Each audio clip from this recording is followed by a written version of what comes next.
Coming up on Theater Talk.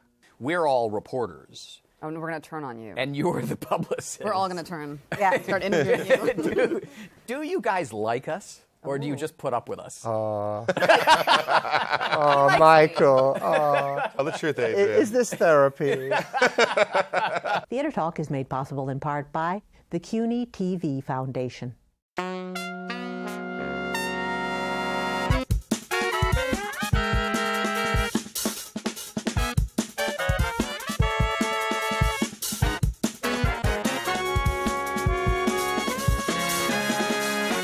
From New York City, this is Theater Talk. I'm Susan Haskins. And I'm Michael Riedel of the New York Post. So, Susan, we've just had the 69th Annual Tony Awards. Was it? A few surprises. We're going to slice and dice the Tonys, figure out the importance, what it all means. And we're going to talk about your fabulous predictions. Oh, yes. Once again, spot on. Right, wrong. Our panel, my good friend Stefanie Cohen of the Wall Street Journal. Welcome to Theater Talk. Thank you. Paul Wontorek, the editor-in-chief of Broadway.com. Welcome, Paul. And our distinguished guest, a friend of mine for going on 25 years, I hate to say it.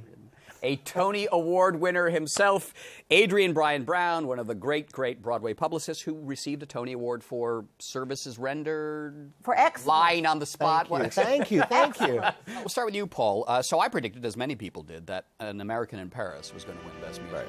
Right. It's $1.3 million a week at the box office. It's going to have a big tour. It's really the big hit of the season.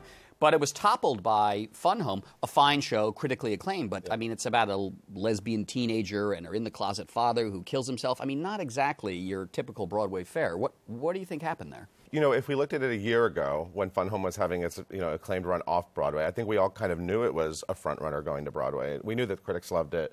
We knew that it was acclaimed and such an original voice. Mm-hmm. And I think that as the season kind of went on, we saw these big Broadway musicals come along that felt maybe a little more like Tony winning Best Musicals, right? I mean, American in Paris, like you said, it's a beautiful, big Broadway smash with dancing. But Fun Home, I was split on it. And, you know, at Broadway.com, we're very safe with our predictions. We do a group prediction, so I don't have my name on it anymore. Unlike me, I'm out on the limb on my own. Sawing it off. Our group prediction did say An American in Paris. But the minute the show started, I knew it was Fun Home. You know, when you look at, like, Sidney Lucas's song, Ring of Keys, I mean, come on, there's never been a song about a little lesbian girl meeting her first butch. I mean, it's like the most original thing ever. But the kid is extraordinary. Yeah. I mean, oh my God. She is adorable. I know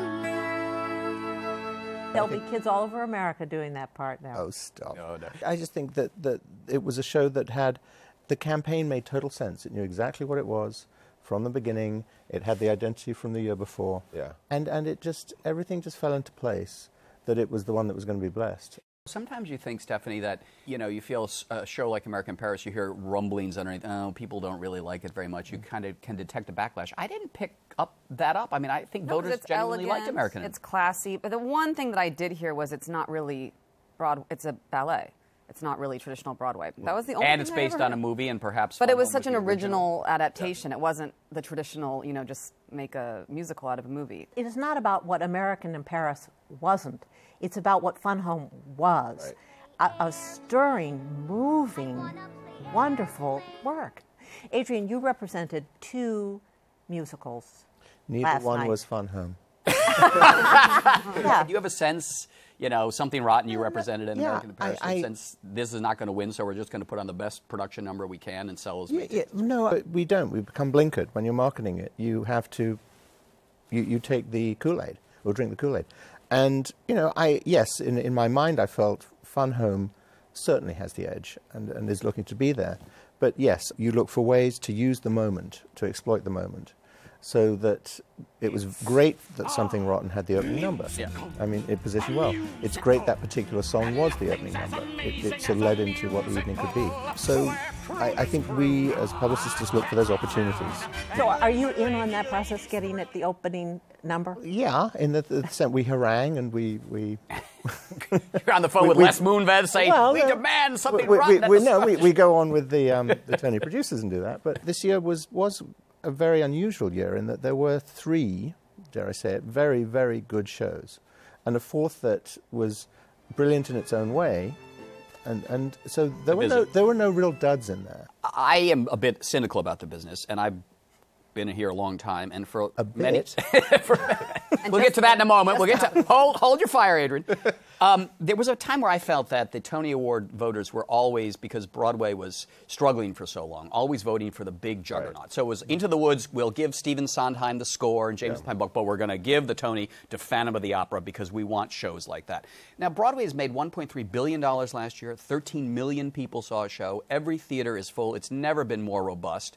Is it possible that voters feel, you know, we can now vote our sentiment, our hearts, if you will, rather than vote the old cynical pocketbook? So you can give it to Fun Home because American Paris is going to be just fine at the box office. Anything to that? I think that's definitely what's happening. I think people are voting for the finest work of art, or the musical that they feel like is moving the form forward. And it's not about the big crowd pleasing show. And absolutely, it used to feel that way.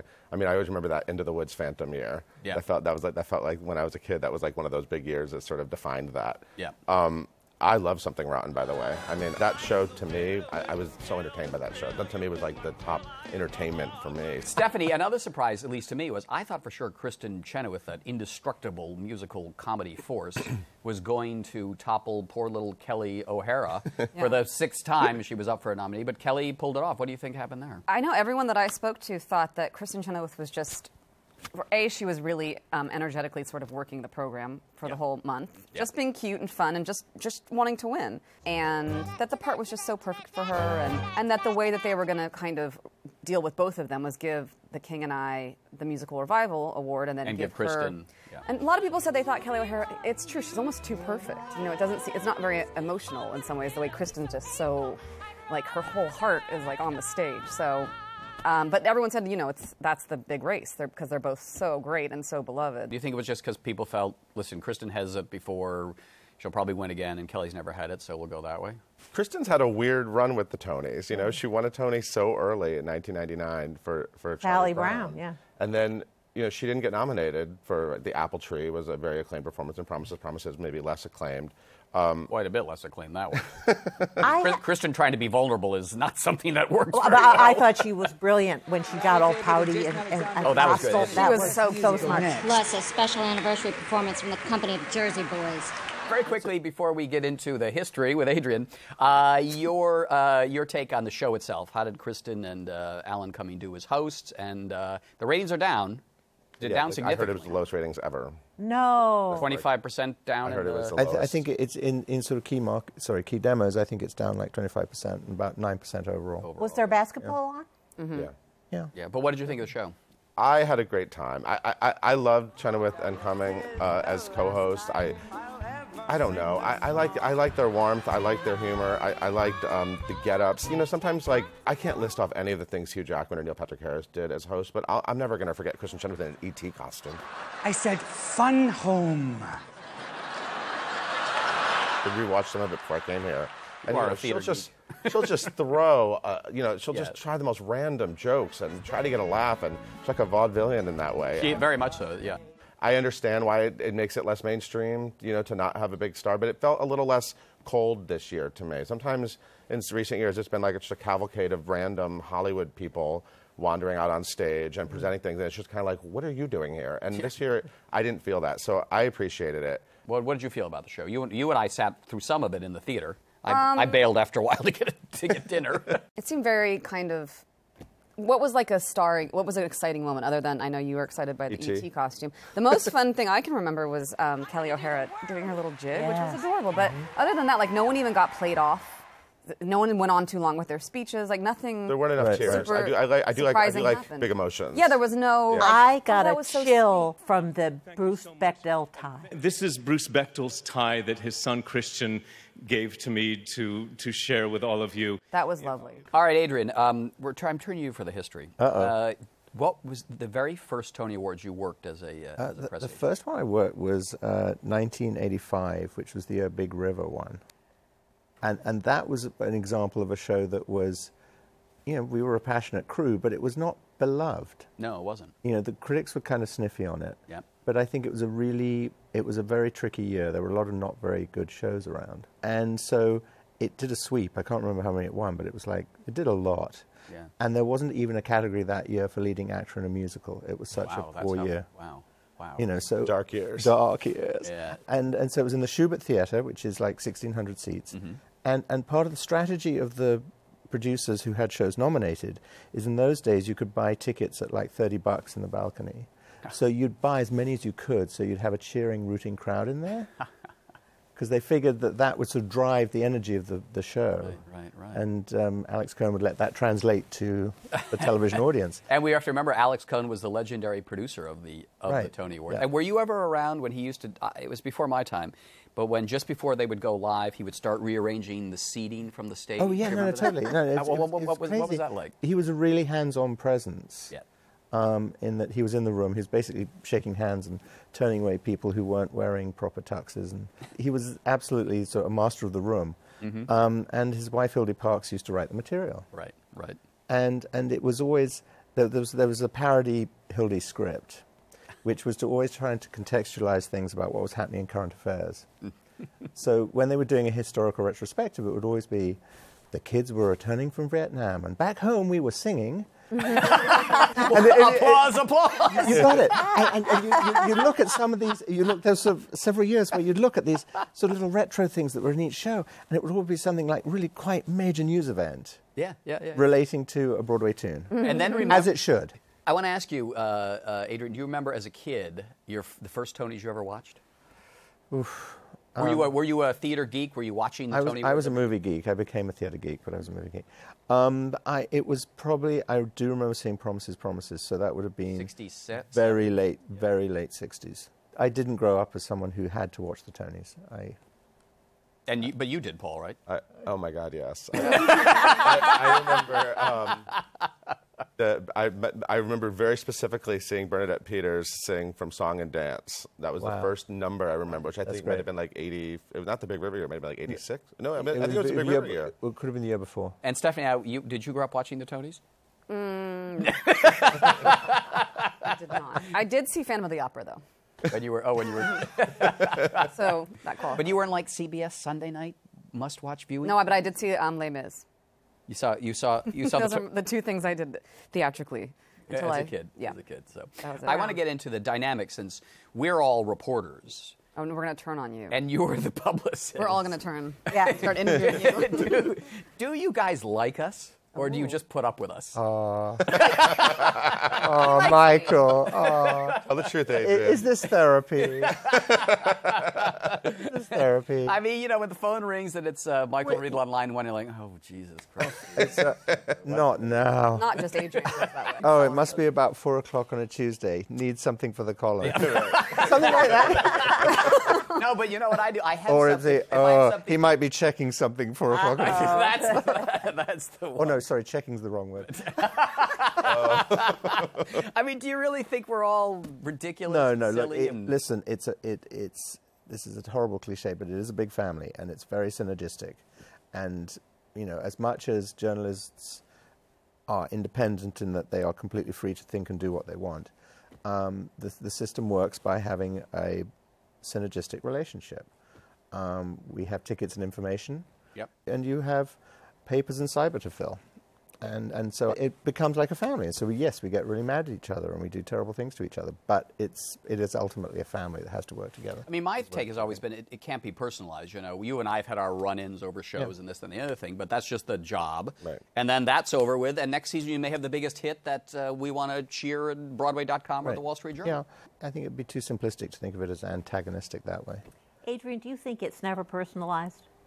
It becomes personal because we all become very invested in it. Yes. And the relationships we have with the people who make shows or in shows. No, and we also feel very defensive. Right. So and we may know that it's not a particularly good show, and we may know that it has a weakness, but so then you feel bad because you can't do anything about it. But you don't write the shows. Right. When people get some forms of bad press, I just have to say, for you to say it's never personalized, is it never personalized when people are attacked in Michael's column?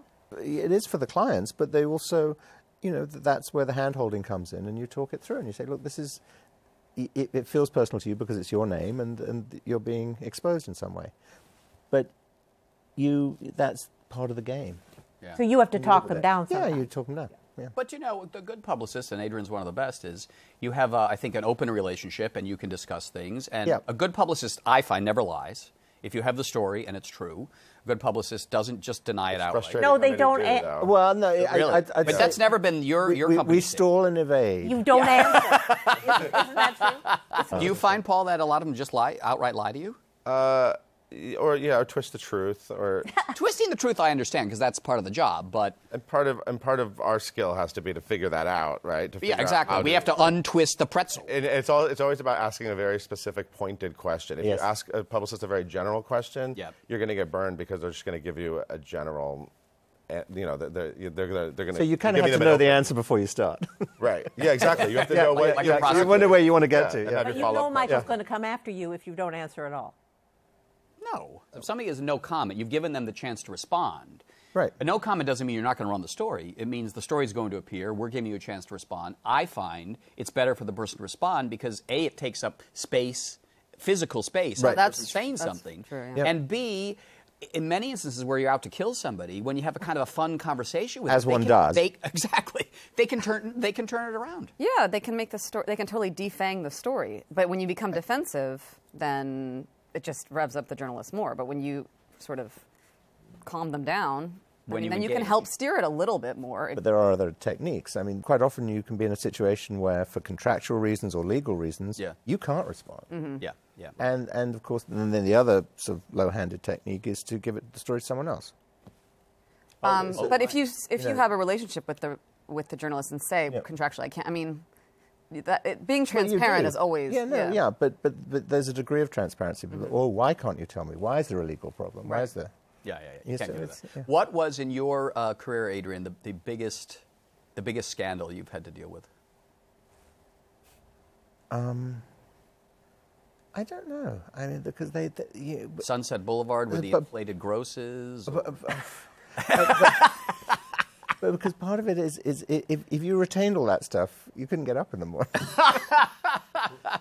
There's been some pretty classic ones where there was a moment when on a show called I Hate Hamlet, a Paul Rudnick play, where Nicole Williamson attacked Evan Handler, and Nicole Williamson was playing the ghost of John Barrymore. There you go. Thank you. And Evan Handler was playing young actor, and at the end of the first act, they have a little sword fight, and Nicole went for it and actually started trying to stab him. Yeah, and smacked him with the sword. I remember he smacked him, and he said, "Put some life into it, boy." Yeah. And so the papers run the next day. Both the News and the Post had the same picture of a duel, which is a handout shot.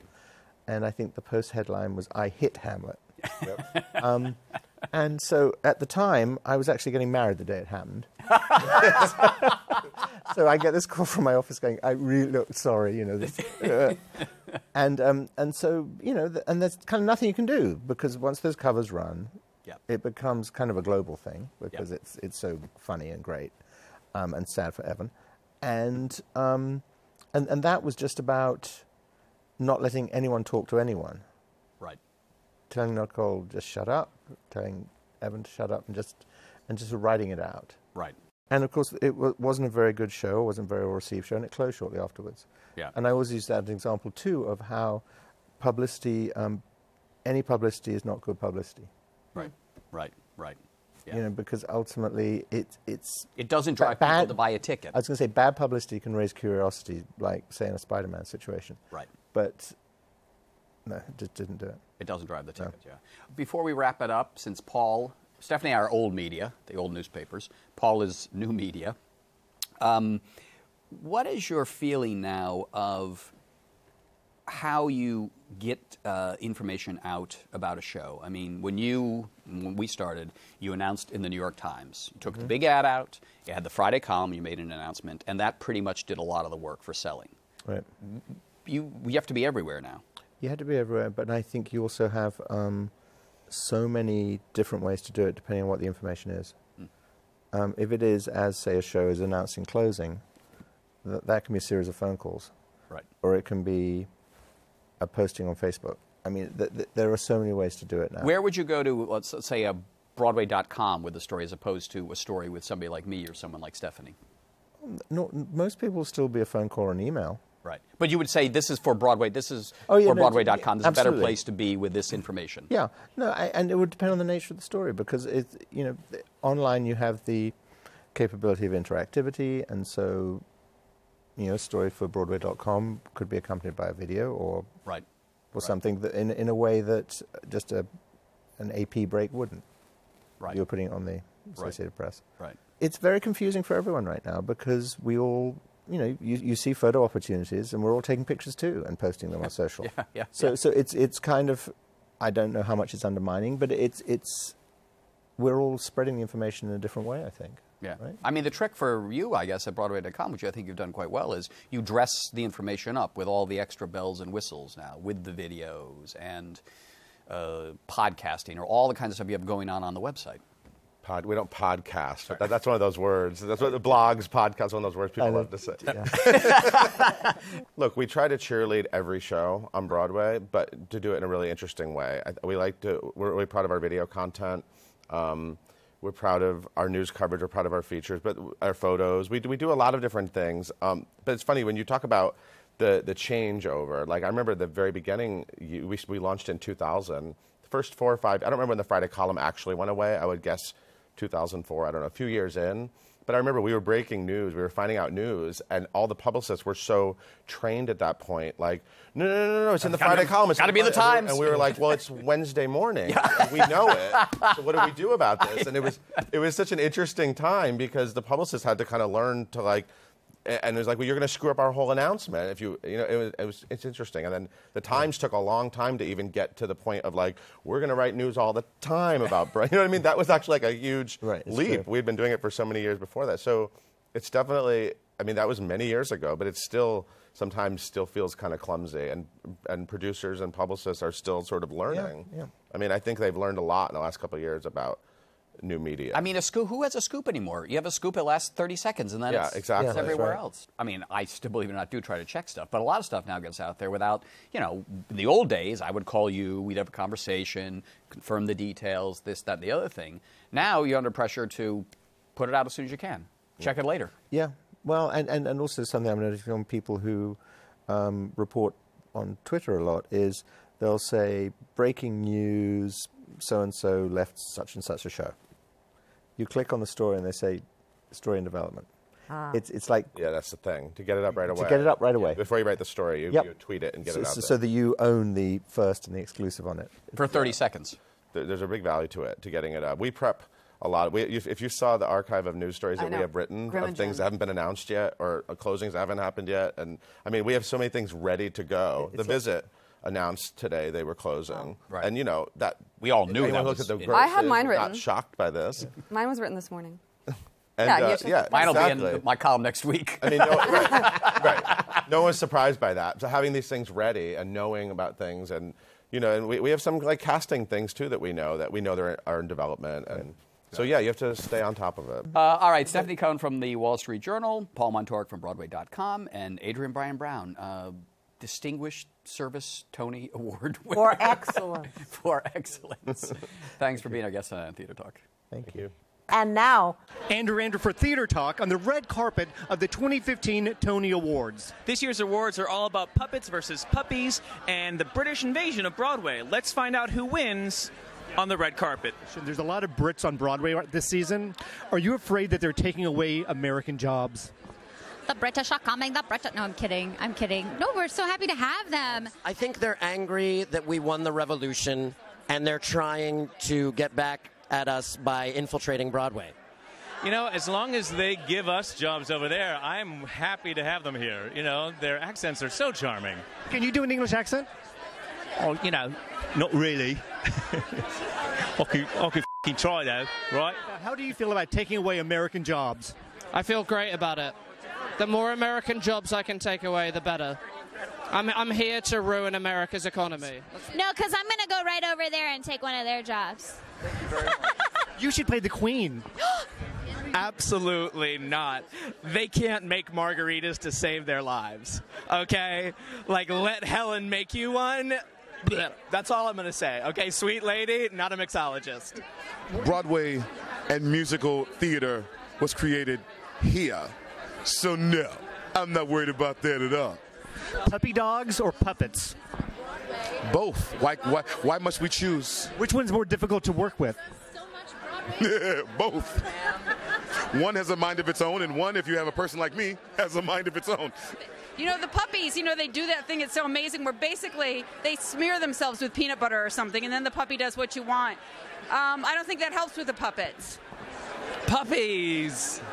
Oh my gosh, puppies. What does that mean? Which one is more difficult to work with, do you think? Oh, puppies. But these corgis, my goodness, they have a mind of their own. If they don't want to perform, they don't perform. But generally, they're very good. I find they're motivated much like actors by the promise of food. Puppies. Because I'm about to play Sylvia. I'm about to play a dog. What sort of research have you done to be a dog? Me and my dog are this summer going to be doing speed and agility classes and obedience courses. Which is worse to work with? Actually, puppets. Can we talk for a second? Like, I love Steve and I love Tyrone, but those two will hold up a rehearsal. Hours upon hours of wasted time just doing shtick. It's like, come on, guys. We gotta work. It's a job. Our thanks to the Friends of Theater Talk for their significant contribution to this production. Theater Talk is made possible in part by the Frederick Lowe Foundation, the Corey and Bob Donnelly Charitable Fund, the Noel Coward Foundation, Carrie J. Fries, the Dorothy Strelson Foundation, plus public funds from the New York City Department of Cultural Affairs and the New York State Council on the Arts, a state agency.